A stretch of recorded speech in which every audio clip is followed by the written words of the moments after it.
সুপ্রিয় শিক্ষার্থীবৃন্দ, অনলাইন ক্লাসের পক্ষ থেকে সবাইকে স্বাগতম।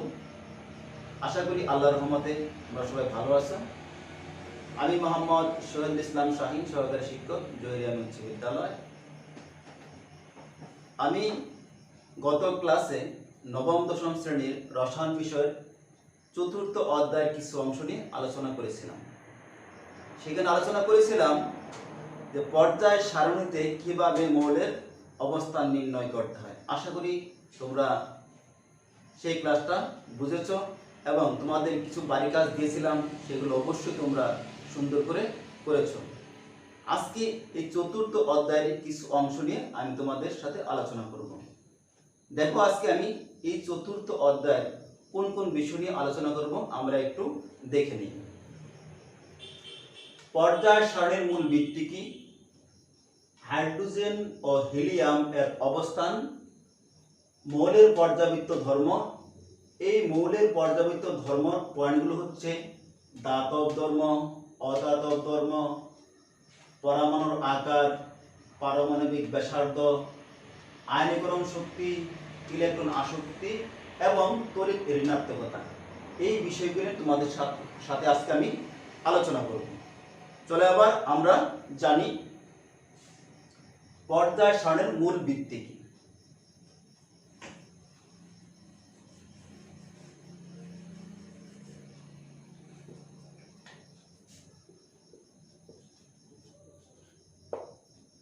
আমরা গত ক্লাসে দেখেছি ইলেকট্রন বিন্যাসের মাধ্যমে মৌলের অবস্থান পর্যায় সারণীতে আমরা নির্ণয় করতে পেরেছি। দেখো, এখানে একটা মৌলের ইলেকট্রন বিন্যাস, যেমন সোডিয়াম, তার 80 ইলেকট্রন আছে 11টা। আমরা ইলেকট্রন বিন্যাসটা দেখি। 1s 2s 2p 3s। দেখো, এখানে আমি একটি ইলেকট্রন বিন্যাস করেছি। এখানে আমরা ইলেকট্রনের বিন্যাসের মাধ্যমে এই সোডিয়াম মৌলটির পর্যায় সারণীর অবস্থান নির্ণয় করেছি। 3 নম্বর পর্যায়ে 1 নম্বর গ্রুপের মৌল ছিল। তাহলে ইলেকট্রন বিন্যাসের মাধ্যমে আমরা পর্যায় সারণীতে মৌলের অবস্থান নির্ণয় করতে পেরেছি। এবার দেখো যে সর্বশেষ শক্তি স্তরে যদি একই ধরনের ইলেকট্রন বিন্যাস, একই ধরনের ইলেকট্রন থাকে, অর্থাৎ দেখো যে 1 নম্বর গ্রুপের মৌল সর্বশেষ শক্তি স্তরে একটা ইলেকট্রন, এই সোডিয়ামের একটা ইলেকট্রন, পটাশিয়ামের একটা ইলেকট্রন, এই জন্য এদেরকে একই গ্রুপে স্থান দেওয়া হয়েছে। আবার দেখো, সোডিয়ামের সর্বশেষ শক্তি স্তরে একটা ইলেকট্রন, ম্যাগনেসিয়ামের সর্বশেষ শক্তি স্তরে 2টি ইলেকট্রন, অ্যালুমিনিয়াম সর্বশেষ শক্তি স্তরে 3টি ইলেকট্রন। এই জন্য ভিন্ন ভিন্ন ইলেকট্রন থাকার কারণে তাদেরকে ভিন্ন ভিন্ন গ্রুপে স্থান দেওয়া হয়েছে। আবার দেখো যে সর্বশেষ শক্তি স্তরে যে সোডিয়ামের একটা ইলেকট্রন আছে, সে সহজে গিয়ে ত্যাগ করে ধনাত্মক আয়নের প্রবণতা দেখায়। আবার দেখো, ক্লোরিন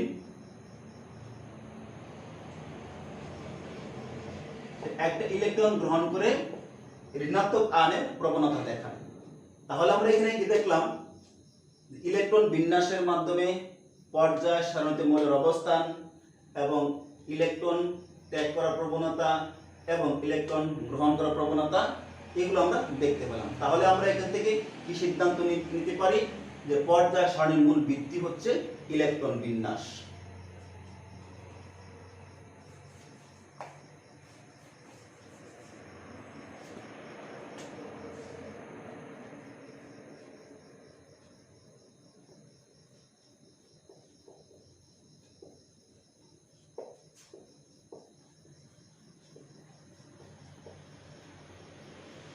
এবার আসুন হাইড্রোজেন এবং হিলিয়ামের অবস্থান নিয়ে আমরা একটু আলোচনা করি। হাইড্রোজেন একটা অধাতু, হিলিয়াম একটি নিষ্ক্রিয় গ্যাস। হাইড্রোজেন অধাতু হওয়া সত্ত্বেও একে 1 নম্বর গ্রুপে স্থান দেওয়া হয়েছে। কেন স্থান দেওয়া হয়েছে আমরা এই সম্পর্কে একটু জানি। হাইড্রোজেনের সর্বশেষ শক্তি স্তরে একটি ইলেকট্রন থাকে। এই ইলেকট্রনটা ত্যাগ করে ধনাত্মক আয়নে পরিণত হতে পারে। এবার দেখো, 1 নং গ্রুপের প্রত্যেকের প্রধান শক্তি স্তরে অর্থাৎ শেষ শক্তি স্তরে একটি করে ইলেকট্রন বিদ্যমান আছে, এরা ইলেকট্রন ত্যাগ করে ধনাত্মক আয়নে পরিণত হতে পারে। আবার দেখো 17 নম্বর গ্রুপের মৌল যেমন ক্লোরিন, সে একটা ইলেকট্রন গ্রহণ করে ঋণাত্মক আয়নে পরিণত হতে পারে। হাইড্রোজেনও একটা ইলেকট্রন গ্রহণ করে ঋণাত্মক আয়নে পরিণত হতে পারে। তো দেখা যাচ্ছে হাইড্রোজেন মৌলটি 17 নম্বর গ্রুপের ধর্ম মেনে চলে, আবার 1 নম্বর গ্রুপের ধর্ম মেনে চলে। এই দুটো ধর্ম কম্পেয়ার করলে দেখা যায় হাইড্রোজেন 1 নম্বর গ্রুপের মৌলের ধর্মের সাথে বেশি মিলে যায়, এই জন্য হাইড্রোজেনকে গ্রুপ 1 এ স্থান দেওয়া হয়েছে। এবার আসো হিলিয়ামের অবস্থান। আমরা যদি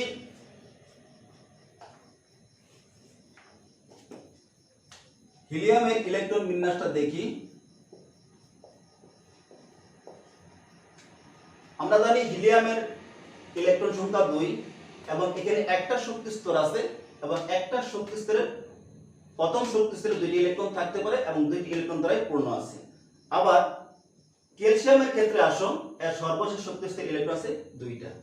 এই দৃষ্টিকোণ থেকে হিলিয়ামের অবস্থান হওয়ার কথা ছিল 2 নম্বর গ্রুপে, কিন্তু তাকে স্থান দেওয়া হয়েছে 18 নম্বর গ্রুপে।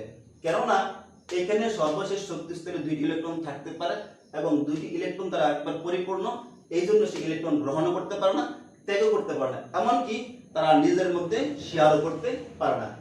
এবং 18 নম্বর গ্রুপের যে মৌলগুলো আছে হিলিয়াম, নিয়ন, আর্গন, ক্রিপ্টন, জ্যানন, এগুলোর সাথে কি সে ধর্মের সাথে কি মিলে যায়, এই জন্য হিলিয়ামকে 2 নম্বর গ্রুপে স্থান না দিয়ে 18 নম্বর গ্রুপে স্থান দেওয়া হয়েছে। এখন আমরা আশা করি যে হিলিয়াম এবং হাইড্রোজেন কেন 18 নম্বর গ্রুপে এবং 1 নম্বর গ্রুপে স্থান দেওয়া হয়েছে অবশ্যই তোমরা বুঝতে পেরেছো। এবার আসো আমরা মৌলের পর্যাবৃত্ত ধর্ম নিয়ে আলোচনা করব।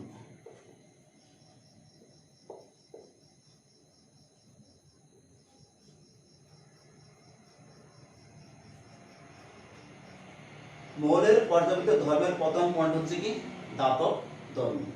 আগে আমরা জেনে নেই ধাতু কি। যে সকল মৌল চকচক করে আঘাত করলে শব্দ করে বিদ্যুৎ পরিবহন করে তাদেরকে আমরা বলবো ধাতু।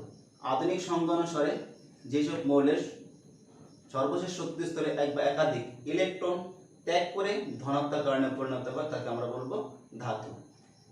এই ইলেকট্রন ত্যাগ করার ধর্মকে বলবো আমরা ধাতব ধর্ম। যে সব মৌল সহজ ইলেকট্রন ত্যাগ করতে পারে সে সকল মৌল তাদের ধাতব ধর্ম সবচেয়ে বেশি। যেমন দেখো লিথিয়াম,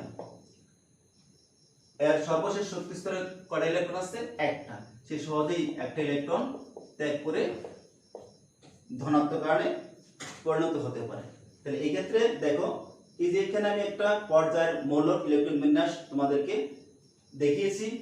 একই পর্যায়ের বাম দিক থেকে ডান দিকে গেলে এখানে কিন্তু ধাতব ধর্ম হ্রাস পায়। কেন হ্রাস পায়? এখানে দেখো সোডিয়ামের প্রোটন সংখ্যা 11, ইলেকট্রন সংখ্যা 11 এবং সর্বশেষ শক্তি স্তরে একটা ইলেকট্রন আছে। এই নিউক্লিয়াস কর্তৃক অর্থাৎ এই প্রোটন কর্তৃক এই ইলেকট্রনের প্রতি আকর্ষণ কম, এই জন্য কি সহজে সেই ইলেকট্রন ত্যাগ করতে পারে। আবার দেখো ম্যাগনেসিয়ামের ক্ষেত্রে সর্বশেষ শক্তি স্তরে 2টি ইলেকট্রন এবং এই 2টি ইলেকট্রন ত্যাগ করতে গেলে একটু শক্তি বেশি প্রয়োজন হয়, এই জন্যই সোডিয়ামের তুলনায় ম্যাগনেসিয়ামের ধাতব ধর্ম কম। অর্থাৎ মানে কি একই পর্যায়ে বাম দিক থেকে ডান দিকে গেলে ধাতব ধর্ম হ্রাস পায়। এবার আসো মৌলের পর্যাবৃত্ত ধর্মের 2 নম্বর পয়েন্ট নিয়ে আমরা আলোচনা করব। 2 নম্বর পয়েন্ট হচ্ছে অধাতব ধর্ম। অধাতব ধর্ম সম্পর্কে জানতে গেলে আমার জানতে হবে অধাতু কি। যে সকল মৌল চকচক করে না, আঘাত করলে শব্দ করে না, তাপ ও বিদ্যুৎ পরিবাহী নয়, তাদেরকে বলে অধাতু। আধুনিক সংজ্ঞা অনুযায়ী যে সকল মৌল এক বা একাধিক ইলেকট্রন গ্রহণ করে ঋণাত্মক আয়নে পরিণত হয় তাকে বলবো আমরা অধাতু। অধাতুর ইলেকট্রন গ্রহণের এই ধর্মকে বলা হয় অধাতব ধর্ম। যে সকল মৌল সহজে ইলেকট্রন গ্রহণ করে ঋণাত্মক আয়নে পরিণত হয় সেই সকল মৌলের অধাতব ধর্ম সবচেয়ে বেশি। যেমন দেখো, ক্লোরিন একটি পরমাণু, সে একটা ইলেকট্রন গ্রহণ করে ঋণাত্মক আয়নে পরিণত হয়েছে। এবার দেখো, একই পর্যায়ের বাম দিক থেকে যখন আমরা ডান দিকে যাব সেক্ষেত্রে অধাতব ধর্ম বৃদ্ধি পাবে। অর্থাৎ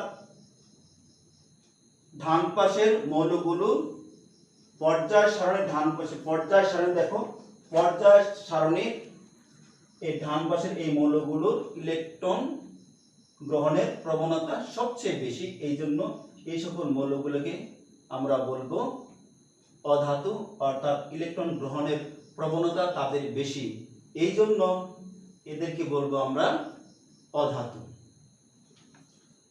এবার দেখো, একই পর্যায়ের বাম পাশের মৌলগুলো ধাতু এবং একেবারে ডান পাশের মৌলগুলো, এই মৌলগুলো বলা হয় অধাতু। কিন্তু মাঝের কিছু মৌল আছে যেগুলো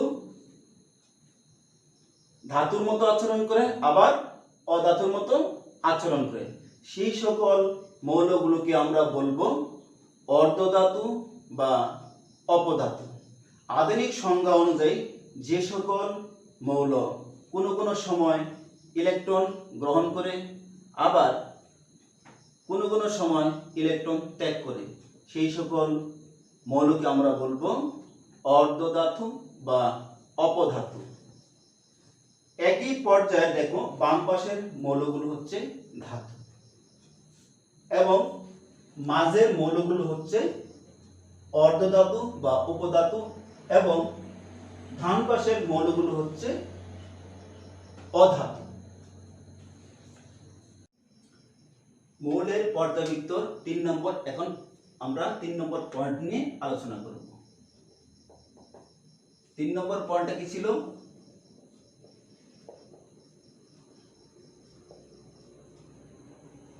পরমাণুর আকার বা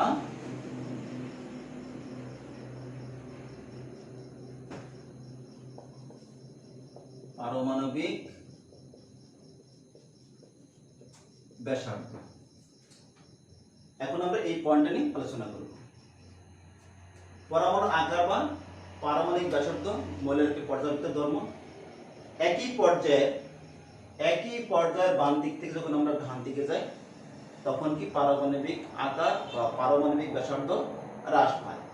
আবার একই গ্রুপের যখন উপর থেকে আমরা নিচের দিকে যাই তখন কি এখানে পরমাণুর আকার বা পারমাণবিক ব্যাসার্ধ দেখো বৃদ্ধি পায়। এর কারণ কি? এবার আসো আমরা পর্যায় নিয়ে আলোচনা করি যে একই পর্যায়ের বাম দিক থেকে ডান দিকে গেলে পারমাণবিক আকার বা পারমাণবিক ব্যাসার্ধ হ্রাস পায় কেন? এখানে দেখো, আমি একটি ইলেকট্রন বিন্যাস দেখেছি সোডিয়ামের, ম্যাগনেসিয়ামের, অ্যালুমিনিয়ামের, অর্থাৎ এটা 3 নম্বর পর্যায়ের মৌল। এখানে দেখো, সোডিয়ামের ইলেকট্রন আছে মোট 11টা এবং প্রোটন আছে 11টা। তাহলে এখানে প্রোটন যত ইলেকট্রনও তত আছে, কিন্তু সর্বশেষ প্রধান শক্তি স্তরে এখানে আছে একটা ইলেকট্রন। একই পর্যায়ের বাম দিক থেকে যখন আমরা ডান দিকে যাই এখানে দেখো ইলেকট্রন যুক্ত হয়। এখানে শক্তি স্তর কয়টা? 3টা। ম্যাগনেসিয়ামের শক্তি স্তর কয়টা? 3টা। অ্যালুমিনিয়ামের শক্তি স্তর কয়টা? 3টা। সোডিয়ামের সর্বশেষ শক্তি স্তরে কয়টা ইলেকট্রন আছে? একটা। ম্যাগনেসিয়ামের সর্বশেষ প্রধান শক্তি স্তরে ইলেকট্রন আছে কয়টা? 2টা। অ্যালুমিনিয়ামের সর্বশেষ শক্তি স্তরে ইলেকট্রন আছে কয়টা? 3টা। দেখো, এই 3টা মৌলের কিন্তু প্রধান শক্তি স্তর বাড়ে নাই, ইলেকট্রন বৃদ্ধি পেয়েছে। সাথে সাথে নিউক্লিয়াসের ভিতরে প্রোটন বৃদ্ধি পেয়েছে। এখন এই অধিক সংখ্যক প্রোটন বৃদ্ধি পাওয়ার কারণে ইলেকট্রনের মধ্যে তাদের মধ্যে কি আকর্ষণ শক্তি বৃদ্ধি পায়, ফলে এই কক্ষপথগুলো নিউক্লিয়াসের কাছাকাছি চলে আসে। এই জন্যই একই পর্যায়ের বাম দিক থেকে যদি আমরা ডান দিকে যাই তাহলে কি পরমাণুর আকার বা পারমাণবিক ব্যাসার্ধ হ্রাস পায়। এবার দেখো একই গ্রুপের উপর থেকে নিচের দিকে গেলে পারমাণবিক আকার বা পারমাণবিক ব্যাসার্ধ বৃদ্ধি পায় কেন? এক্ষেত্রে দেখো এখানে ইলেকট্রন সংখ্যা বৃদ্ধির সাথে সাথে শক্তি স্তর সংখ্যাও বৃদ্ধি পায়, প্রোটন সংখ্যাও বৃদ্ধি পায়। এখন নিউক্লিয়াসের প্রোটন কর্তৃক এবং এই ইলেকট্রন মধ্যে যে আকর্ষণ, সেই আকর্ষণটা শক্তি স্তর বৃদ্ধি পাওয়ার কারণে কমে যায়, যার পরিপ্রেক্ষিতে এখানে কি হয়, পারমাণবিক আকারটা বৃদ্ধি পেয়ে যায়। অর্থাৎ একই গ্রুপের মৌল উপর থেকে যখন নিচের দিকে যাওয়া হয় তাদের মধ্যে কি পারমাণবিক আকার বা পারমাণবিক ব্যাসার্ধ বৃদ্ধি পায়। এখানে একটা চিত্র দেখো, এটা গ্রুপ, এটা হলো পর্যায়। তাই উপর দিকে থেকে যখন আমরা নিচের দিকে আসতেছি, প্রথমটা কি ছোট, তারপর আরেকটু বড়, তারপর একটু বড়। অর্থাৎ একই গ্রুপের মৌলের উপর থেকে নিচের দিকে গেলে পারমাণবিক আকার বা পারমাণবিক ব্যাসার্ধ বৃদ্ধি পায়। এবং একই পর্যায়ে দেখো প্রথমটা ছিল বড়, তারপরে ছিল ছোট, তারপর আরো ছোট। অর্থাৎ একই পর্যায়ে বাম দিক থেকে ডান দিকে গেলে পারমাণবিক ব্যাসার্ধ হ্রাস পায়। এবার আসো আমরা মৌলের পর্যাবৃত্তের ধর্মের 4 নম্বর পয়েন্ট নিয়ে আলোচনা করব। 4 নম্বর পয়েন্টটা কি ছিল? আয়নীকরণ শক্তি। এই পয়েন্টটা নিয়ে আমরা এখন আলোচনা করব। গ্যাসীয় অবস্থায় এক মোল গ্যাসীয় পরমাণু হইতে এক মোল ইলেকট্রন অপসারণ হতে যে পরিমাণ শক্তি, এক মোল ধনাত্মক আয়নে পরিণত হতে যে পরিমাণ শক্তির প্রয়োজন হয় তাকে বলবো আমরা আয়নীকরণ শক্তি। যেমন দেখো লিথিয়াম, সে একটা ইলেকট্রন ত্যাগ করবে। অর্থাৎ লিথিয়ামের সর্বশেষ শক্তি স্তরে একটা ইলেকট্রন ছিল, সে সহজে কি ত্যাগ করতে পারে। যে সব মৌল সহজে ইলেকট্রন ত্যাগ করতে পারে সে সকল মৌলের আয়নীকরণ শক্তি কম, আর যে সকল মৌলের ইলেকট্রন ত্যাগ করতে অনেক শক্তির প্রয়োজন হয় সেগুলোর আয়নীকরণ শক্তি বেশি। অর্থাৎ একই পর্যায়ে আমরা ইতিপূর্বে দেখলাম, একই পর্যায়ের বাম দিক থেকে ডান দিকে গেলে পারমাণবিক ব্যাসার্ধ হ্রাস পায়, এবং একই গ্রুপের উপর থেকে নিচের দিকে গেলে পারমাণবিক ব্যাসার্ধ বৃদ্ধি পায়।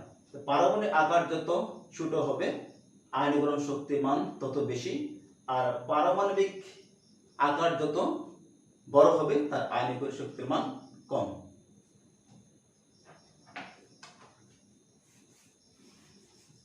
এবার আসো আমরা 5 নম্বর পয়েন্ট নিয়ে আলোচনা করব। 5 নম্বর পয়েন্টটা কি ছিল?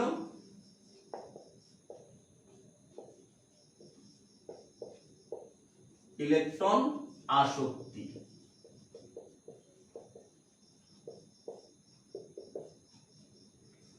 ইলেকট্রন আসক্তি, গ্যাসীয় অবস্থায় কোনো মৌল এক মোল পরমাণুতে এক মোল ইলেকট্রন প্রবেশ করতে এক মোল ঋণাত্মক আয়নে পরিণত হতে যে শক্তি নির্গত হয় তাকে আমরা বলবো ইলেকট্রন আসক্তি। অর্থাৎ এখানে একটা एग्जांपल দেখো, যে ক্লোরিন একটি ইলেকট্রন সহজেই গ্রহণ করে ঋণাত্মক আয়নে পরিণত হয়েছে।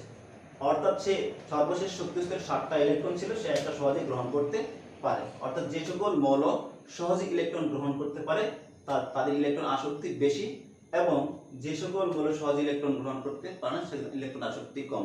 অর্থাৎ একই পর্যায়ের বাম দিক থেকে ডান দিকে গেলে ইলেকট্রন আসক্তি বৃদ্ধি পায়। অর্থাৎ একই পর্যায়ের বাম দিকে আমরা জানি একই পর্যায়ের বাম দিক থেকে ডান দিকে গেলে পারমাণবিক আকার হ্রাস পায় এবং একই গ্রুপের উপর থেকে নিচের দিকে গেলে পারমাণবিক ব্যাসার্ধ বৃদ্ধি পায়। সুতরাং পারমাণবিক ব্যাসার্ধ যাদের কম থাকবে ইলেকট্রন আসক্তি তত বেশি থাকবে এবং পারমাণবিক ব্যাসার্ধ যাদের বেশি থাকবে ইলেকট্রন আসক্তি তাদের কম থাকবে। এবার আসো আমরা সর্বশেষ পয়েন্ট নিয়ে আমরা আলোচনা করব। 6 নম্বর পয়েন্ট, তড়িৎ ঋণাত্মকতা।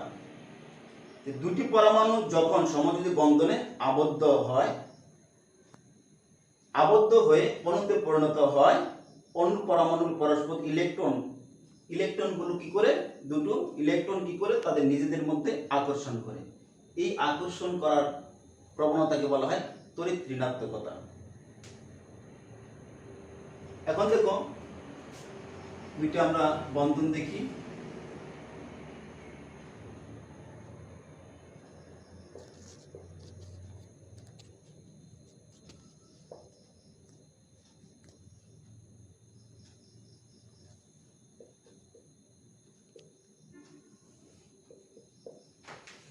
এখানে দেখো যে একটা সমযোজী বন্ধন, এটাকে বলা হয় সমযোজী বন্ধন।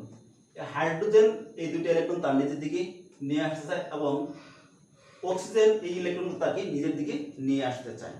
এই ধরনের যে আচরণ যে সকল যৌগের মধ্যে অণুতে বিদ্যমান থাকে সেগুলোর তড়িৎ ঋণাত্মকতা বলা হয়।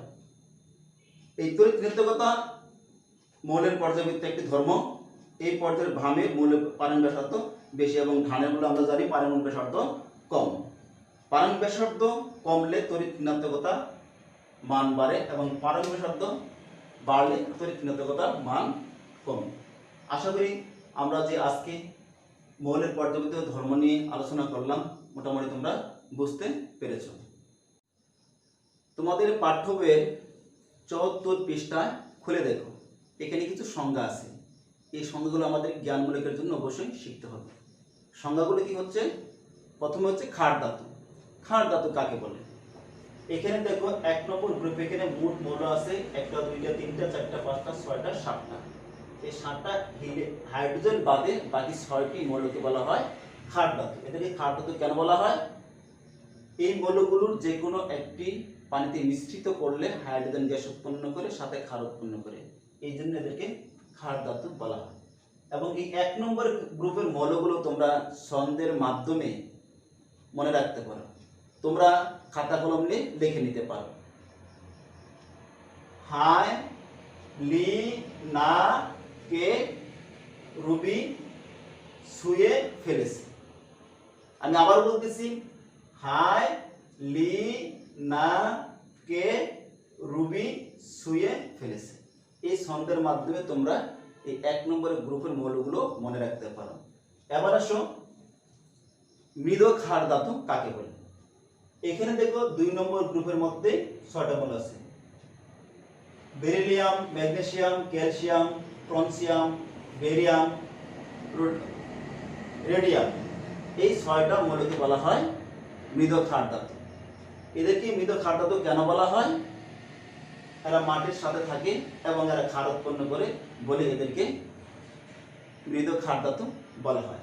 এবং এই 2 নম্বর গ্রুপের মৌলগুলোকে তোমরা ছন্দের মাধ্যমে মনে রাখতে পারো। তোমরা লিখে নিতে পারো, বিরানি, মোগলাই, কাবাব সরিয়ে বাড়িতে রাখো। আমি আবার বলতেছি, বিরানি, মোগলাই, কাবাব সরিয়ে বাটিতে রাখো। তোমরা এই ছন্দের সাথে এই মৌলগুলো মনে রাখতে পারো। অর্থাৎ এই 2 নম্বর গ্রুপের মৌলগুলোকে বলা হয় মৃদ ক্ষার ধাতু। এবার আসো মুদ্রা ধাতু কাকে বলে? দেখো এখানে 11 নম্বর একটা গ্রুপ আছে, এখানে 4টা মৌল আছে। এই 4টা মৌলের 3টা মৌলকে বলা হয় মুদ্রা ধাতু।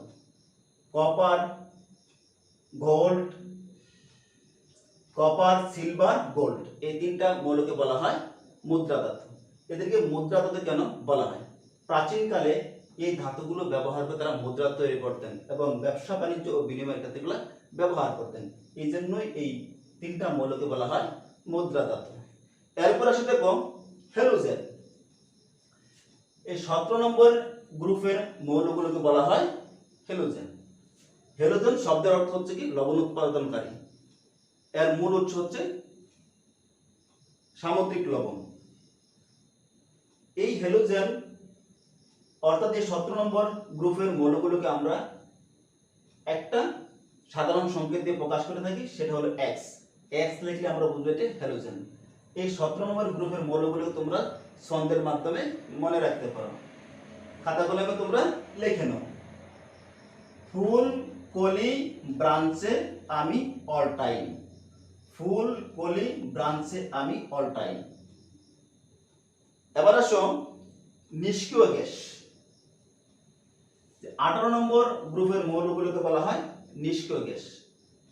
এখন দেখো আমরা ইতিপূর্বে ইলেকট্রন বিন্যাস দেখেছি। হিলিয়ামের সর্বশেষ শক্তি স্তরে কয়টা ইলেকট্রন থাকে? 2টি ইলেকট্রন থাকে এবং সর্বশেষ শক্তি স্তরে সর্বোচ্চ 2টা ইলেকট্রনই থাকতে পারে। হিলিয়ামের 2টা দ্বারাই থাকে পূর্ণ থাকে। বাকি যে মৌলগুলো আছে এই মৌলগুলোর সর্বশেষ শক্তি স্তরে 8টি করে ইলেকট্রন থাকে, যা অত্যন্ত সুস্থিত এবং তারা ইলেকট্রন ত্যাগও করে না, গ্রহণও করে না, এমনকি নিজেদের মধ্যে শেয়ার বা ভাগাভাগিও করে না। এই জন্যই এই 18 নম্বর গ্রুপের মৌলগুলো বলা হয় নিষ্ক্রিয় মৌল। এখন এই মৌলগুলো তুমি কিভাবে মনে রাখবে? ছন্দের মাধ্যমে তুমি মনে রাখতে পারো। হিলিয়াম নিয়ে আর্গন টিপটা যেন রং ঘরে। আশা করি তোমরা এই ছন্দের মধ্যে মৌলগুলো মনে রাখতে পারবে এবং সংজ্ঞাগুলো অবশ্যই ভালোভাবে তোমরা শিখবে। এবার আসো অবস্থান্তর মৌল কাকে বলে। এখানে দেখো 3 নম্বর গ্রুপ থেকে নিয়ে 12 নম্বর গ্রুপের এই প্রত্যেকগুলো মৌলকে বলা হয় অবস্থান্তর মৌল। কিন্তু কিছু কিছু এক্সেপশনাল ব্যতিক্রম আছে যেগুলা অবস্থান্তর মৌল নয়। যেমন দেখো 3 নম্বর গ্রুপে আছে স্ক্যান্ডিয়াম এবং জিঙ্ক। এদের কি অবস্থান্তর মৌল বলা হয় না কেন? অনেক সময় প্রশ্ন করতে পারে। তখন আমরা কি উত্তর দিব? স্ক্যান্ডিয়াম এবং জিঙ্ক অবস্থান্তর মৌল নয় কেন? এরকম প্রশ্ন যদি হয় তাহলে আমরা কিভাবে উত্তর দিব? এখন দেখো স্ক্যান্ডিয়াম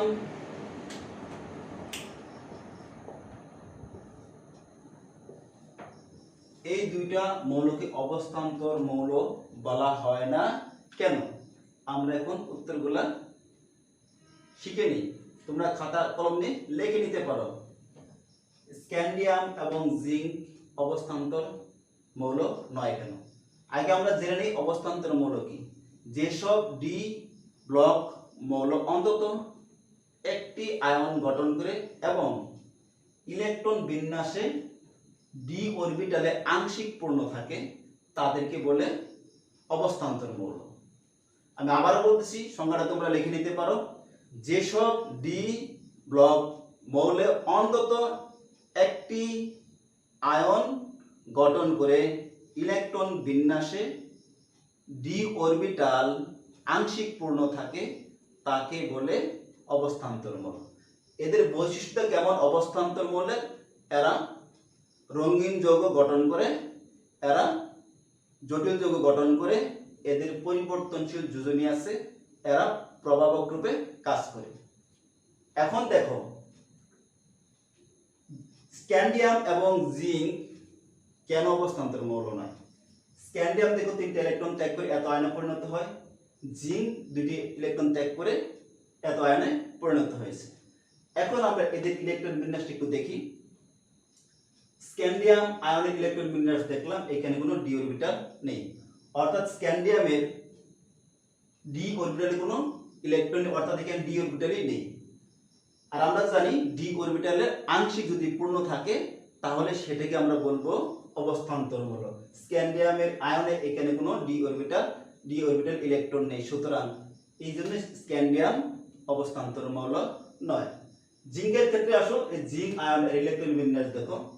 আমরা ইতিপূর্বে সংজ্ঞায় বলেছি যে ডি অরবিটাল আংশিক পূর্ণ থাকবে।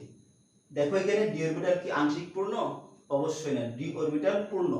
সুতরাং এখানে জিঙ্কের ইলেকট্রন বিন্যাস থেকে আমরা দেখতে পাচ্ছি, জিঙ্ক আয়নের ইলেকট্রন বিন্যাস থেকে আমরা দেখতে পাচ্ছি ডি অরবিটালটা পূর্ণ। এই জন্যই জিঙ্ক এবং স্ক্যান্ডিয়াম অবস্থান্তরমূলক নয়। আশা করি তোমরা বুঝতে পেরেছো এবং উত্তরটা তোমরা লিখতে পারবে।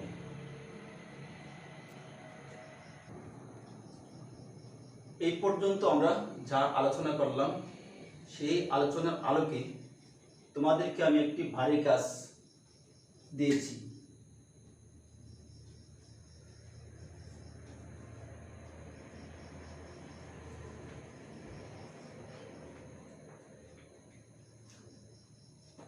ভারী কাজটা হচ্ছে তোমাদের 74 পৃষ্ঠায় যে সংজ্ঞাগুলো আমি তোমাদেরকে বললাম সেই সংজ্ঞাগুলো অবশ্যই ভালোভাবে শিখবে।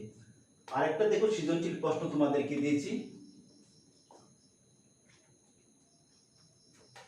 যে পর্যায় সারণীর একটু খণ্ডিত অংশের চিত্র তোমাকে এখানে উদ্দীপকে আমি উল্লেখ করেছি এবং সেটার আলোকে এখানে 4টি প্রশ্ন করেছি। এই প্রশ্নগুলো অবশ্যই তোমরা বাসায় লিখবে এবং শিখবে এবং উত্তর লিখতে যদি তোমাদের কোনো সমস্যা হয় তাহলে অবশ্যই আমার সাথে যোগাযোগ করবে। আমি তোমাদের সমস্যাগুলো সমাধান করার জন্য চেষ্টা করব।